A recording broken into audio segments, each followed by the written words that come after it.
ನಾನೊಬ್ಬ ಮಹಿಳೆ ಆಗಿ ನಾನು ಕರ್ನಾಟಕ ಪ್ರದೇಶ ಯುವ ಕಾಂಗ್ರೆಸ್ ಎಲೆಕ್ಷನ್ನಲ್ಲಿ 3 ಲಕ್ಷ ವೋಟ್ನ ತಗೊಂಡು ನಾನೊಂದು ಎಲೆಕ್ಟೆಡ್ ವೈಸ್ ಪ್ರೆಸಿಡೆಂಟ್ ಆಗಿ ಎಲೆಕ್ಟ್ ಆಗಿದ್ದೆ ಕರ್ನಾಟಕ ಪ್ರದೇಶ ಯೂತ್ ಕಾಂಗ್ರೆಸ್ಗೆ. ಆದರೆ ಏನು ನಮ್ಮ ಸ್ಟೇಟ್ ಪ್ರೆಸಿಡೆಂಟ್ ಇದ್ದಾರೆ, ಅವರು ಓದ್ ಕಮಿಟಿಯಲ್ಲಿ ಉಪಾಧ್ಯಕ್ಷರಾಗಿದ್ದರು ನನ್ನ ಜೊತೆಗೆ. ಅವ್ರು ಏನು ಕೆಲಸ ಮಾಡಿದ್ದಾರೆ, ನಾನೇನು ಕೆಲಸ ಮಾಡಿದ್ದೀನಿ, ಎಲ್ಲರ ಹತ್ರನೂ ಪ್ರೂಫ್ ಇದೆ. ಆದರೆ ಇವತ್ತಿನ ದಿನ ನಾನು ಎಲೆಕ್ಷನ್ ಆದಮೇಲೂ ನಾವು ರಾಹುಲ್ ಗಾಂಧಿಯವರ ಏನು ಸಿದ್ಧಾಂತಗಳಿದೆ ಅದ್ರ ಪ್ರಕಾರವಾಗಿ ನಾವು ನಡಿಬೇಕು ಅಂತ ಹೇಳಿ ಎಲೆಕ್ಷನಲ್ಲಿ ಏನೇ ರಿಸಲ್ಟ್ ಬಂದರೂ ನಾವು ಅವ್ರ ಜೊತೆಗೆ ಸೇರಿ ಕೆಲಸ ಮಾಡ್ತಾಯಿದ್ವಿ.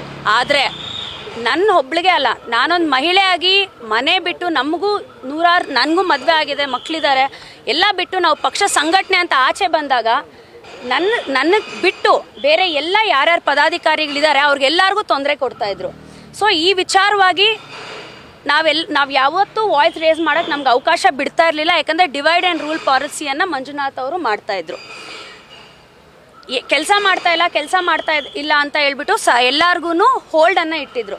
ಸೊ ಅದಕ್ಕೆ ಇವತ್ತೇನು ನಮ್ಮ ಸ್ಟೇಟ್ ಎಕ್ಸಿಕ್ಯೂಟಿವ್ ಇತ್ತು ಅದರಲ್ಲಿ ನಾವೆಲ್ಲರೂ ಈ ವಿಚಾರವಾಗಿ ಮಾತಾಡಬೇಕು ಅಂತ ನಾವು ಅವ್ರನ್ನ ಮಾತಾಡ್ಲಿಕ್ಕೆ ಟ್ರೈ ಮಾಡಿದಾಗ ನಮ್ಮ ಏನು ನ್ಯಾಷನಲ್ ಇನ್ಚಾರ್ಜ್ ಇದ್ದಾರೆ ಅವರು ಆ ಒಂದು ಮೀಟಿಂಗಿಂದ ಎದ್ದೋಗ್ಲಿಕ್ಕೆ ಪ್ರಯತ್ನ ಪಟ್ಟರು. ಆವಾಗ ನಾವು ಅವ್ರ ಹತ್ರ ರಿಕ್ವೆಸ್ಟ್ ಮಾಡ್ಕೊಂಡ್ವಿ, ಸರ್ ಪ್ಲೀಸ್ ನಮ್ಮ ಏನು ಇಶ್ಯೂಸ್ ಇದೆ, ನಾನು ಒಬ್ಬಳದೇ ಅಲ್ಲ, ಸುಮಾರು ಜನ ಏನು ರಾಹುಲ್ ಗಾಂಧಿಯವರ ಸಿದ್ಧಾಂತಗಳಿದೆ, ಅವ್ರದ್ದು ಐಡಿಯಾಲಜಿ ಇದೆ, ಸೆಕ್ಯುಲರ್ ಐಡಿಯಾಲಜಿ ಇದೆ, ಎಲ್ಲ ಮಹಿಳೆಯರನ್ನಾಗಿರ್ಬೋದು ಅಥವಾ ಪ್ರತಿಯೊಂದು ಜಾತಿ ಸಮಾಜ ಎಲ್ಲರನ್ನೂ ಜೊತೆಗೆ ತಗೊಂಡು ಹೋಗಬೇಕು ಅಂತಿದೆ. ಅದನ್ನು ನಂಬಿ ಲಕ್ಷಾಂತರ ಯುವಕರು ಈ ಪಕ್ಷಕ್ಕೆ ಬಂದು ಮೆಂಬರ್ಶಿಪ್ಪನ್ನು ಸಲ್ಲಿಸಿದ್ದಾರೆ. ಅದನ್ನು ಹೊರತುಪಡಿಸಿ ಇವ್ರು ನಮ್ಗೆ ಯಾವಾಗ ಅವಕಾಶ ಕೊಡಲಿಲ್ಲ. ನಾವೆಲ್ಲರೂ ಅವ್ರ ಕಡೆಯಿಂದ ಬಂದು, ನಾನೊಂದು ಹೆಣ್ಮಗಳು ಮಾತಾಡ್ತಾ ಇದ್ದೆ, ಅವ್ರು ಬಂದು ನನ್ನ ಮಾತಾಡೋಕ್ಕೆ ರೂಢಾಗಿ ಮಾತಾಡೋಕ್ಕೆ ಟ್ರೈ ಮಾಡಿದಾಗ ಆಬ್ವಿಯಸ್ಲಿ ಒಂದು ಹೆಣ್ಮಗುಗೆ ಯಾರಾದರೂ ಆ ಥರ ಮಾತಾಡಿದ್ರೆ, ಆ ಥರ ಬಿಹೇವ್ ಮಾಡಿದ್ರೆ ನಮ್ಮ ಜೊತೆಗಿರೋರಲ್ಲ ಯಾರೇ ಆಗಿರಲಿ ಈ ಸಮಾಜದಲ್ಲಿ ಅದನ್ನು ತಡೆಯೋಕ್ಕೆ ಪ್ರಯತ್ನ ಪಡ್ತಾರೆ. ಸೊ ಎಲ್ಲರೂ ಅದನ್ನ ತಡೆಯೋಕ್ಕೆ ಪ್ರಯತ್ನ ಪಟ್ಟರೆ ಹೊರತು ನಾವೆಲ್ಲ ಒಂದು ಕುಟುಂಬ, ನಾವೆಲ್ಲ ಕಾಂಗ್ರೆಸ್ ಪಕ್ಷಕ್ಕೆ ದುಡಿಯೋರು, ನಾವೆಲ್ಲ ಕಾಂಗ್ರೆಸ್ ಪಕ್ಷದ ನಿಯತ್ತಿನ ಕಾರ್ಯಕರ್ತರು. ನನಗೆ ನಂಬಿಕೆ ಇದೆ ಈ ಏನು ನಮ್ಮದು ಪ್ರಾಬ್ಲಮ್ ಆಗಿದೆ ಇದು ನಮ್ಮ ಪಕ್ಷದ ಅಧ್ಯಕ್ಷರಾದ ಡಿ ಕೆ ಶಿವಕುಮಾರ್ ಸಾಹೇಬ್ರ ಮೇಲಾಗಿರ್ಬೋದು ಅಥವಾ ನಮ್ಮ ಮುಖ್ಯಮಂತ್ರಿಗಳಾದ ಸಿದ್ದರಾಮಯ್ಯ ಅವ್ರ ಮೇಲೆ ನಮಗೆ ನಂಬಿಕೆ ಇದೆ. ಅವರೆಲ್ಲರನ್ನೂ ಕರೆಸಿ ನಾವು ಸಮೇತವಾಗಿ ಎಲ್ಲರೂ ಹೋಗಿ ಅವ್ರ ಜೊತೆ ಮಾತಾಡ್ತೀವಿ. ನಮ್ಗೇನು ತೊಂದರೆ ಆಗಿದೆ ಅದು ನಾವು ಹೇಳ್ಕೊಳ್ತೀವಿ. ನಮ್ಮದೆಲ್ಲ ಒಂದೇ ಪಕ್ಷಕ್ಕೆ ಒಳ್ಳೆ ಆಗಬೇಕು, ಆಮೇಲೆ ಪಕ್ಷದ ಸಂಘಟನೆ ಬೂತ್ ಮಟ್ಟದಲ್ಲಿ ನಡಿಬೇಕು ಅಂತ. ಅದಕ್ಕೆ ಯಾರೇ ನಿಲ್ಲಿಸಿದ್ರು ನಾವು ಅದನ್ನ ಕೇಳಲ್ಲ.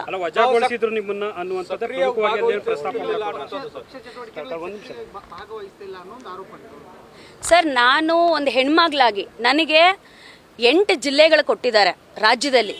ಎಲ್ಲ ಜಿಲ್ಲೆಗಳು 800-900 ಕಿಲೋಮೀಟರ್ ದೂರ ಇರೋ ಜಿಲ್ಲೆಗಳು ಕೊಟ್ಟಿದ್ದಾರೆ. ಆದರೂ ನಾನು ಅದಕ್ಕೆ ಯಾವುದಕ್ಕೂ ನಾನು ಎದುರ್ದಿರ ನಾನು ಪ್ರತಿಯೊಂದು ಜಿಲ್ಲೆಗೂ ನಾನು ಪ್ರವಾಸವನ್ನು ಮಾಡಿದ್ದೀನಿ. ಜಿಲ್ಲಾ ಮಟ್ಟದಲ್ಲಿ ಮತ್ತು ಅಸೆಂಬ್ಲಿ ಮಟ್ಟದಲ್ಲಿ ನಾನು ಪ್ರವಾಸವನ್ನು ಮಾಡಿದ್ದೀನಿ. ಆದರೆ ನಾನು ಅಲ್ಲಿ ಹೋದಾಗ ನನಗೊಬ್ಬಳಿಗೆ ಅಲ್ಲ, ಅಲ್ಲಿನ ಜಿಲ್ಲಾ ಅಧ್ಯಕ್ಷರುಗಳಿಗೆ ಮತ್ತು ನನ್ನ ಉಸ್ತುವಾರಿ ಯಾರು ಜನರಲ್ ಸೆಕ್ರೆಟರಿ ಮತ್ತು ಸೆಕ್ರೆಟರಿಗಳು ಇರ್ತಾರೆ ಅವ್ರೆಲ್ಲರಿಗೂ ಹ್ಯಾರಾಸ್ಮೆಂಟ್ ಆಗ್ತಾ ಇತ್ತು. ನೀವೆಲ್ಲ ಕೆಲಸ ಮಾಡಿಕೊಡ್ದು, ಬ್ಯಾನರ್ಗಳು ಹಾಕ್ಕೊಡ್ದು, ಇವ್ರಿಗೆ ನೀವು ಅವಕಾಶ ಮಾಡಿಕೊಡ್ದು, ಬೈಕ್ ರ್ಯಾಲಿ ಮಾಡಿಕೊಡ್ದು, ನಾವೇನಾದರೂ ಒಂದು ಪ್ರೊಟೆಸ್ಟ್ ಮಾಡಿದ್ರೆ ಅದನ್ನ ಮಾಡಿಕೊಡ್ದು ಅಂತ. ಅದರಿಂದ ನಾವೆಲ್ಲರೂ ವಾಯ್ಸ್ ರೇಸ್ ಮಾಡ್ತಾಯಿದ್ರು, ಇವ್ರು ಕೇಳ್ತಾ ಇರಲಿಲ್ಲ. ಸೊ ಅದರಿಂದ ನಾವು ಕೇಳ್ತಾ ಇರಲಿಲ್ಲ ಅಂದ್ಬಿಟ್ಟು ನನ್ನೊಬ್ಬಳದೇ ಅಲ್ಲ, 2-3 ಡೇಸ್ ಬ್ಯಾಕ್ 39 ಜನನ ಕರೆದು ಅವ್ರಿಗೂ ಎಲ್ಲ ನೋಟಿಸ್ ಕೊಟ್ಟಿದ್ದಾರೆ. ಅವ್ರನ್ನೆಲ್ಲ ಕರೆದಿದ್ರು. ಅದಕ್ಕೆ ಮುಂಚೆ 4 ಜಿಲ್ಲಾ ಅಧ್ಯಕ್ಷರಿಗೆ ನೋಟಿಸ್ ಕೊಟ್ಟಿದ್ದಾರೆ. ಇವಾಗ ನನ್ನ ಜೊತೆಗೆ 15 ಜನಕ್ಕೆ ನೋಟಿಸ್ ಕೊಟ್ಟಿದ್ದಾರೆ. ಸೊ ಅದರಿಂದ ನಾವೆಲ್ಲ ಬಂದು ಕ್ವೆಶ್ಚನ್ ಮಾಡಿದ್ದೀವಿ. ಇದು ವೈಯಕ್ತಿಕ ಸೇಡಿನ ಕ್ರಮ ಅಂತ. ಏನು ಸೇಡು ಮೇಡಮ್, ಯಾಕೆ ಆಗ್ತಾ ಇದೆ ಅಂತ ಎಲ್ಲರಿಗೂ ಗೊತ್ತು. ಯೂತ್ ಕಾಂಗ್ರೆಸ್ ಎಲೆಕ್ಷನ್ನಲ್ಲಿ ನನಗೆ ಅವ್ರಿಗೇನೆ ಜಿದ್ದಾಜಿದ್ದಿ ಬಿದ್ದಿದ್ದು. ನಾನು ಸುಮಾರು 12 ಲಕ್ಷ ವೋಟ್ ಮಾಡಿಸಿದ್ದೆ ಆವಾಗ. ಆದರೆ ನನ್ನ ವೋಟ್ಗಳು 75% ರಿಜೆಕ್ಟ್ ಆಗಿತ್ತು. ಆಮೇಲೆ 3 ಲಕ್ಷ ವೋಟ್ ನನಗೆ ಕೊಟ್ಟಿದ್ರು ಅಷ್ಟೇ. ಆದರೂ ನಾನು ಅದಕ್ಕೆ ತಲೆ ಕೆಡಿಸ್ಕೊಳ್ಳಿಲ್ಲ. ನನಗೆ ಪಕ್ಷ ಮುಖ್ಯ, ಪಕ್ಷದ ಸಿದ್ಧಾಂತಗಳು ಮುಖ್ಯ. ಆಮೇಲೆ ನಮ್ಮ ಅಧ್ಯಕ್ಷರು ಯಾವತ್ತೂ ಹೇಳ್ತಾ ಇರ್ತಾರೆ ಡಿ ಕೆ ಶಿವಕುಮಾರ್ ಸಾಹೇಬರು, ಇದಕ್ಕೆ ಯಾವುದಕ್ಕೂ ತಲೆ ಕೆಡಿಸ್ಕೊಬಾರ್ದು, ನೀವು ಪಕ್ಷ ಸಂಘಟನೆ ಮಾಡಿ ಪಕ್ಷದ ಕಟ್ಟಾಳ ಆಗಿರಿ ಅಂತ. ಸೊ ಆ ಒಂದು ಉದ್ದೇಶದಲ್ಲಿ ನಾನು ಕೆಲಸ ಮಾಡಿದೆ. ಬಟ್ ಅವ್ರು ಅದು ಮರ್ತಿಲ್ಲ. ಯಾರೇ ಒಬ್ಬರು ರಾಜ್ಯ ಅಧ್ಯಕ್ಷ ಆದಮೇಲೆ ಇಡೀ ಕಮಿಟಿನ ಜೊತೆಗೆ ತಗೊಂಡೋಗ್ಬೇಕು. ಎಲೆಕ್ಷನ್ ಟೈಮಲ್ಲಿ ಎಲ್ಲರಿಗೂ ಮನಸ್ತಾಪ ಇದ್ದೇ ಇರುತ್ತೆ. ಆದರೆ ಅದಾದಮೇಲೆ ಯಾವ ಪ್ರೀತಿ ವಿಶ್ವಾಸದಿಂದ ಎಲ್ಲರನ್ನೂ ಜೊತೆಗೆ ತಗೊಂಡು ಹೋಗ್ತಾರೆ ಅದೇ ನಿಜವಾದ ನಾಯಕತ್ವ ಅಂತ ನಾನು ನಂಬಿದ್ದೀನಿ. ನಾವೆಲ್ಲರೂ ಬಂದ್ವಿ. ಎಲ್ಲ ನನ್ನ ಜೊತೆಗೆ ಸುಮಾರು 8-9 ಜನ ಉಪಾಧ್ಯಕ್ಷರುಗಳು ಎಲೆಕ್ಷನ್ ನಿಂತಿದ್ರು. ಸೊ ಎಲ್ಲರೂ ಜೊತೆಗೆ ಸೇರಿ ಅವ್ರ ಕೈ ಮಿಲಾಯಿಸಿದ್ವಿ, ಆದರೆ ಅವ್ರು ಮಿಲಾಯಿಸಕ್ಕೆ ರೆಡಿ ಇಲ್ಲ. ಅವ್ರು ಬರೀ ದ್ವೇಷದ ರಾಜಕೀಯ ಮಾಡ್ಕೊಂಡು ಹೋಗ್ತಾರೆ. ಏನು ಒಳಗಡೆ ಒಂದಷ್ಟು ಪದಗಳು ಬಳಕೆ ಮಾಡಿದ್ರು ಅಂತ ಏನು ಪದ ಬಳಕೆ ಆಯಿತು? ಆಚೆ ಹೋಗಿ, ಪಾರ್ಟಿ ಆಫೀಸಿಂದ ಆಚೆ ಹೋಗಿ ಗಂಡು ಮಕ್ಕಳಿಗೆಲ್ಲ ತುಂಬ ಬೇರೆ ಬೇರೆ ರೀತಿಯಾಗಿರೋ ವರ್ಡ್ಸನ್ನು ಯೂಸ್ ಮಾಡಿದ್ದಾರೆ, ಆಚೆ ಹೋಗಿ ಅಂತ. ಅದು KPCC ಆಫೀಸ್. ಪ್ರತಿಯೊಬ್ಬ ಒಂದು ಸಾಮಾನ್ಯ ಕಾರ್ಯಕರ್ತ, ಕಟ್ಟೆ ಕಡೆಯ ಕಾರ್ಯಕರ್ತ, ಒಂದು ಬೂತಲ್ಲಿರೋನು ಬಂದು ಆ ಪಾರ್ಟಿ ಆಫೀಸ್ ಒಳಗಡೆ ಬರೋವಂಥ ಅಧಿಕಾರ ಇರುತ್ತೆ.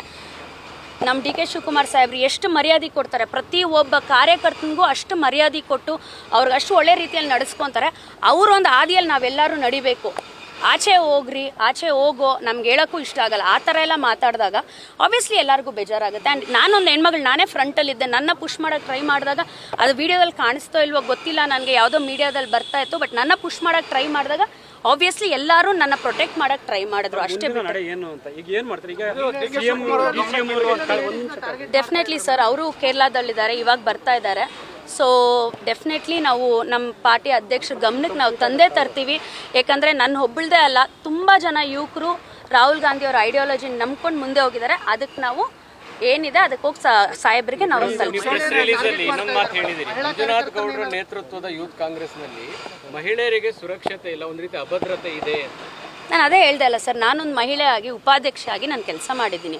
ನನಗೆ ಜಿಲ್ಲೆಗಳಿಗೆ ಹೋದಾಗ ಕೆಲಸ ಮಾಡೋಕ್ಕೆ ಅವಕಾಶ ಮಾಡಿಕೊಟ್ಟಿಲ್ಲ ಅಂದಾಗ ಆಬ್ವಿಯಸ್ಲಿ ಇದಾಗ ತುಂಬ ಜನ ಮಹಿಳೆಯರು ಆ್ಯಕ್ಚುಲಿ ಬರ್ತಾ ಇಲ್ಲ. ಸೊ ಅದರಿಂದ ಪ್ರಾಬ್ಲಮ್ ಆಗಿದೆ. Yes, thank you. ನಿರ್ಭೀತ, ನಿಷ್ಪಕ್ಷಪಾತ, ವಿಶ್ವಾಸಾರ್ಹ ಸುದ್ದಿಗಳಿಗೆ ಮತ್ತೊಂದು ಹೆಸರಾಗಿರುವ ನ್ಯೂಸ್ 18 ಕನ್ನಡ ಈಗ ಆಪ್ನಲ್ಲೂ ಲಭ್ಯವಿದೆ. ದಯವಿಟ್ಟು ಇಲ್ಲಿರುವ QR ಕೋಡ್ ಸ್ಕ್ಯಾನ್ ಮಾಡಿಕೊಂಡು ಆಪ್ ಡೌನ್ಲೋಡ್ ಮಾಡೋದಕ್ಕೆ ಮರಿಬೇಡಿ.